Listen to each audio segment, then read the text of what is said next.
E aí, pessoal?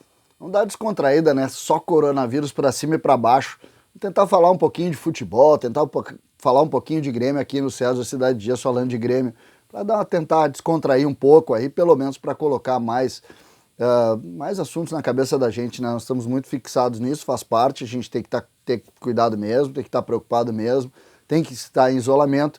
Então, sempre que possível, vamos colocar aqui discussões para que a gente mude um pouquinho o foco aí, possa pelo menos viver de uma forma um pouco mais leve, em razão de toda essa dificuldade que ela existe e a gente precisa conviver, não tem dúvida disso.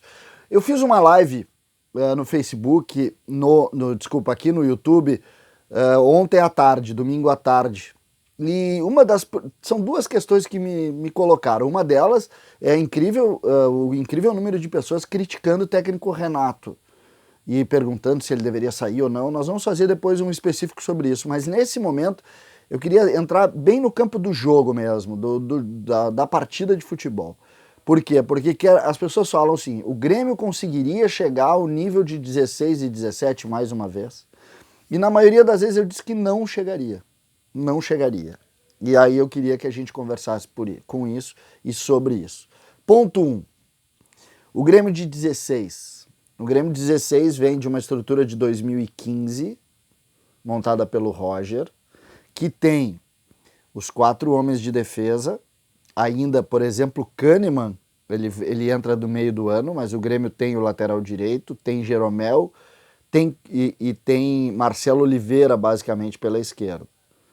Aí o Grêmio jogou o Wallace Reis muitas vezes, em 2015 jogou o Galhardo e aí joga o Kahneman. Quando o Kahneman entra, naquele ano de 2016, entra junto o Edilson. Vocês lembram que o Edilson vai bem. Aí tem a linha de 2 volantes, que era basicamente o Wallace e Maicon. O time muito robusto. Aí o time na frente tinha o Juliano, depois saiu o Juliano, entrou o Negueba e entrou o Ramiro. Douglas, e na esquerda o Pedro Rocha, e na frente deles o Luan como um falso 9. Esse foi aquele Grêmio que encantou a todos, que fez jogos maravilhosos lá no Mineirão, né? Ganhou 3-1 do Atlético, ganhou 2-0 do Cruzeiro, sendo que do Cruzeiro, com um gol antológico do Luan, um dos gols mais bonitos assim que o Grêmio construiu nesses últimos tempos, aquela que faz toda uma jogada, passa por todo o time, chega nele, ele joga de cobertura em cima do Fábio. Um gol que abriu, na verdade, o Cruzeiro era o grande time daquela Copa do Brasil, o Grêmio carimbou o Cruzeiro ali e avançou para a final para depois bater o Atlético. Aquela é a base da estrutura montada em 2015 pelo Roger e que em 2016 recebeu um ou outro ajuste do Renato e voou. E voou. E virou um grande time. 2016 me parece o ápice. Vem 2017, o Grêmio perde o Wallace num primeiro momento. Entra Jailson, entra Cortez no lugar do Marcelo Oliveira, a zaga construída e continua Edilson. Então Edilson, os 2 zagueiros, o Jeromel e o Kahneman, e o Cortez. No meio fica basicamente o Michael construindo, depois o Michael machuca e quem entra é o Arthur, que já começa a voar e faz um ano sensacional, tanto é que é vendido depois, e joga Jailson e Michel do lado deles. Na direita, o Ramiro, constituído, o Douglas deixa de jogar, vem o Luan para ser o meia e joga Fernandinho, no primeiro semestre o Pedro Rocha, depois Fernandinho. Entrava o Everton às vezes, ele ajudou também muito, ajudou já na Copa do Brasil. E na frente o Lucas Barrios. Essa era a construção do time. Aí também entrou o Jael, também entrou o Cícero. Lembra, o Cícero jogou de centroavante algumas vezes, a gente criticou muito aqui e tal. Não, o Cícero também. E aí o Grêmio monta aquele time, continua muito forte. Eu não acho tão forte como em 2016, tá? Eu acho que em 2017 o time era mais competitivo, mais cascudo, mas não era tão forte do ponto de vista tático. Mas aí é só um palpite.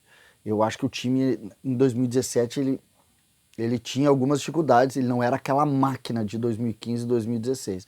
Vê que 2015 não ganhou nem o gauchão, né? Pra ver como o futebol é meio ingrato com esse negócio de resultado. Mas enfim, tinha aquela estrutura montada.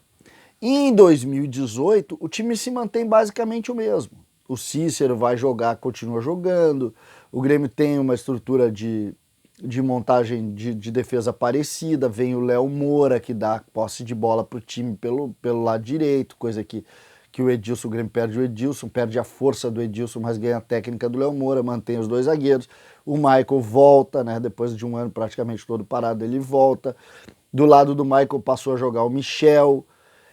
O Ramiro continua naquele processo ali, mas o Grêmio já precisa. O Luan perde um pouco o rendimento. O 2018 foi um ano de segmento daquele processo de 2017. O Everton ganha espaço finalmente e passa a ser o protagonista. E na frente o Grêmio começa a tentar, né? O Jael vai embora, tenta. Não, o Jael eu acho que naquele ano ainda fica, né? E aí o Grêmio começa a tentar jogadores. Eu acho que o André chega naquele meio de ano para tentar melhorar. E o Grêmio faz um ano instável e vai para a semifinal, por exemplo, da Libertadores, perde naquele jogo trágico aqui. Mas eu já não via, continuo dizendo, já não era o mesmo Grêmio de 2016. Não era o mesmo Grêmio. Aí vem 2019, aí sim, aí começa a mudar muito, né? O Grêmio insiste com o Marinho um tempo, depois insiste muito com o André. O André passa a ser o protagonista, o Luan passa a ser um meia só de articulação, com mais dificuldade de entrar na área e afunda, sucumbe completamente. O Everton passa a ser o homem das soluções. No lado direito passa a ser o Léo Gomes, depois ele machuca, e aí o Grêmio retoma o Galhardo. 2019 foi um ano muito complicado, de escolhas ruins. O volante o Grêmio perde e insiste no Rômulo, que não deu certo, insiste em jogadores que acabam não funcionando, o Grêmio diminui, aí diminui de fato, né? Quando eu digo diminui, o Grêmio também foi semifinalista da Libertadores. Diminui a capacidade técnica, a capacidade de jogar. Não é que o Grêmio tenha diminuído de time, não, o Grêmio continua protagonista, o Grêmio continua forte, mas acabou fazendo isso. No ano de 2020, o Grêmio faz contratações mais pontuais, né? O Grêmio contrata o Vanderlei, lembrando que o Groy sai, porque o Groy era o grande jogador do time, o Groy tá naquele time ainda no jogo lá contra o River, depois ele sai, entra o Paulo Vitor, não dá a resposta em 2019, mas agora o Grêmio refaz aí botando o Vanderlei, até o momento indo bem. O lado direito, que o Grêmio teve Edilson, depois teve Galhardo, o Grêmio passa a ter Vitor Ferraz e Orejuela. O Vitor Ferraz está dando uma resposta melhor. Ah, muito melhor? Não, mas é melhor. Na zaga segue a mesma, no lado esquerdo o Grêmio contrata o Caio Henrique, que ainda é precoce a gente saber como é que ele está indo, mas ele em princípio é melhor do que os que estão aí. E aí o Grêmio vai e começa a investir lá no meio. Tirou o Rômulo, tirou o Michel e botou o Lucas Silva. O Lucas Silva é melhor que eles, eu acho. O Michael tá jogando muitas vezes, tá aí, tá tentando. O Matheus Henrique é uma realidade. Lembrando que Matheus Henrique e Jean-Pierre foram as novidades de 2019. Foram eles que ganham espaço e tal, e começam o protagonismo deles.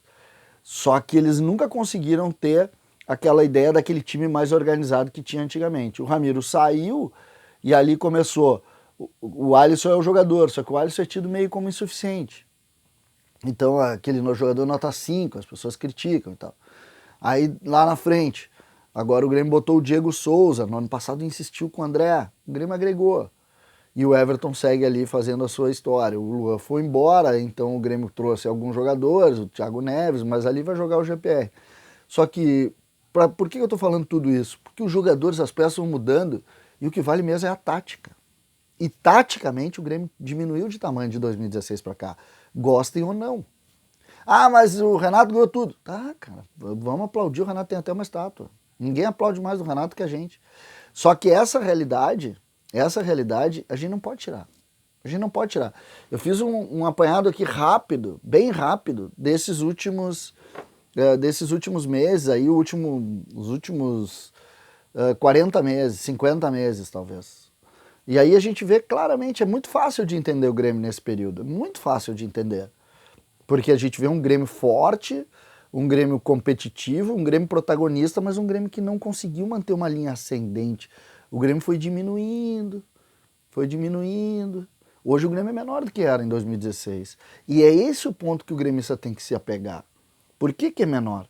Eu acredito que o Grêmio treinou mal, o Grêmio virou um time de individualidades. Individualidades. Aí vai dizer, tu quer a demissão do Renato? Não quero a demissão do Renato. Eu só quero que coloque o Renato no lugar dele. O Renato tem que ser treinador do time dentro do que ele faz. Mas ele não sabe passar muito bem os treinos. Contrata alguém para ajudar o Renato a passar os treinos. Isso é o que eu quero. O que eu peço é isso. Eu acredito que a gente possa voltar a ter um nível de excelência como a gente teve em 2015 e 2016. Se a gente conseguir isso, nós, além de ser protagonista, nós vamos ser. O Grêmio gasta 15 milhões por mês em futebol e o Grêmio tem grandes jogadores. Eu repito toda hora. Ninguém tem o Everton por acaso, ninguém tem o PP por acaso, ninguém tem o Matheus Henrique por acaso, ninguém tem o Jean-Pierre por acaso, ninguém tem o Jeromel por acaso. É timaço o Grêmio. É timaço, é time de grandes jogadores. Só que precisa treinar mais, taticamente precisa ser melhor. E essa é a crítica, e não tem vergonha nenhuma de dizer isso, porque isso aí faz parte do trabalho.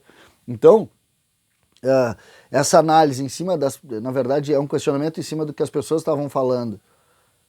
Eu acredito que a gente possa melhorar, mas para melhorar a gente precisa tocar no ponto nevrálgico, que é o quê? Melhorar o treinamento. Desenvolver uma forma um pouco mais moderna de treinar, algo que a gente perdeu e que a gente tinha. O Roger deu isso, sim. E o Renato também aperfeiçoou isso no primeiro momento, mas depois ele entrou numa zona de conforto. E essa zona de conforto é aquilo, dá no Everton que ele resolve, dá no PP que ele resolve. E ele resolve muitas vezes. Mas às vezes, quando pega enfrentamentos mais pesados, o Grêmio não está conseguindo resolver assim. O Grêmio precisa resolver também no ponto de vista tático. Então, esse é o conteúdo de hoje. César Cidade Dias, falando de Grêmio aqui no YouTube, para dar uma descontraída. Eu sei que o assunto é coronavírus, eu não sou um alienado do planeta, só que a gente precisa conversar também e criar outras situações para a gente não ficar sempre batendo numa coisa muito tensa, muito ansiosa, que é essa pandemia. Fiquem em casa, escutem aí, de tarde eu volto com mais assuntos, e se vocês têm alguma sugestão, mandem para cá, vamos conversar, vamos tentar bater um papo para tentar deixar os dias mais tranquilos. César Cidade Dias, falando de Grêmio aqui no YouTube, papo de gremista para gremista. Fique com a gente, curta, dê joinha, agora me disseram que tem que dar joinha. Dê joinha e aperte no sininho para receber as notificações. Um abraço, de tarde a gente volta.